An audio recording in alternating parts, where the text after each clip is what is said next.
ভাই, আমরা যে কন্টেন্ট ক্রিয়েশন করি, বিভিন্ন সময় দেখা যাচ্ছে যে আমাদের ফ্যামিলি বা আমাদেরকে বিভিন্নভাবে বিভিন্ন মন্তব্য করা হয় এবং অনেক খারাপ মন্তব্য করা হয়।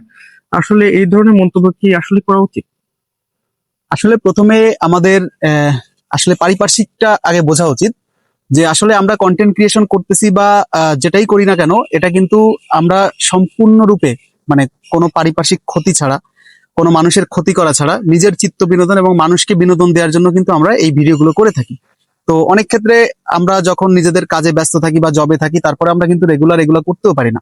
যখন মাঝে মধ্যে নিজেরা ফ্রি হই, ভাই বন্ধুরা একসাথে থাকি, তখন সবাই মিলে বসে আড্ডা দিচ্ছি, তখন একটা ভিডিও বানাইলাম বা একটা প্রচলিত কন্টেন্ট, এটা নিজেকে ফানি হিসেবে প্রেজেন্ট করলাম। এখানে কিন্তু আমরা কারো কোনো ক্ষতি করতেছি না। এখানে ধরেন অনেকেই হচ্ছে কন্টেন্ট ক্রিয়েশনকে তাদের মানে প্রধান পেশা হিসেবে গ্রহণ করেছে। তো তারা কিন্তু এখান থেকে টুকটাক আর্নিংও করতে পারতেছে। তো তাদের মানে ঘরে বসে থেকে আপনার মানে কোনো নেশা বা কোনো জুয়া এইসবের সাথে আবদ্ধ না থেকে সে যদি কন্টেন্ট ক্রিয়েশনের মাধ্যমে নিজেও কিছু আর্নিং করতে পারে বা নিজেকে একটু ব্যস্ত রাখতে পারে, হ্যাঁ, তাহলে কিন্তু সেটা কোনো খারাপ কিছু দেখি না।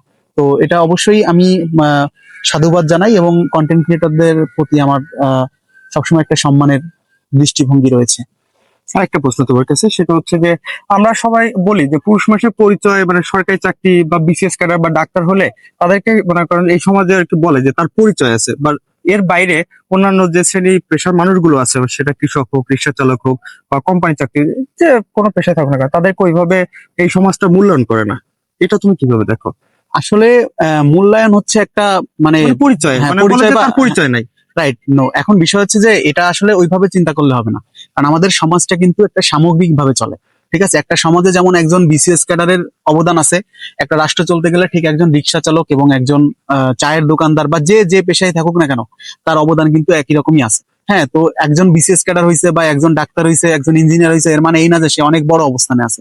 সে হয়তো ঠিক আছে, তার তার সে সেখানে গিয়েছে, তাকে অবশ্যই সাধুবাদ জানানো উচিত। কিন্তু যে তার তার অবস্থানে থেকে কোনো সৎকর্ম করে তার জীবিকা নির্বাহ করার চেষ্টা করতেছে, দেশের উন্নয়নে ভূমিকা পালন করতেছে, তো তাদেরকে আমরা সমান সম্মানের চোখেই দেখা উচিত। কারণ আমরা সবসময় জানি যে আমাদের বাংলাদেশই কিন্তু একটা কৃষি মাতৃক দেশ। তো যে কৃষক আমার ফসল ফলাচ্ছে, তার কৃষকের ফসল ফলানোর উপরেই তো আমার অর্থনীতিটা চলতেছে, তাই না?